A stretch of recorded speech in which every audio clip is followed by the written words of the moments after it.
Okay guys and girls, I've got the screw back in the bottom corner. I've got the bezel back on the top. It's clipped in all the way around. The inside of the door panel is complete. Alright, let me climb out.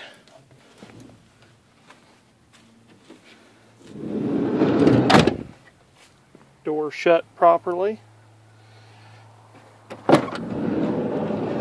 Opens just like it should. I'll put up my tools, put the seat back in, and I'm done. Sorry that this is a shaky video and that I had to talk like I didn't know what I was doing so much of the time, but it was really an easy job. Thank you for watching. I hope it helps.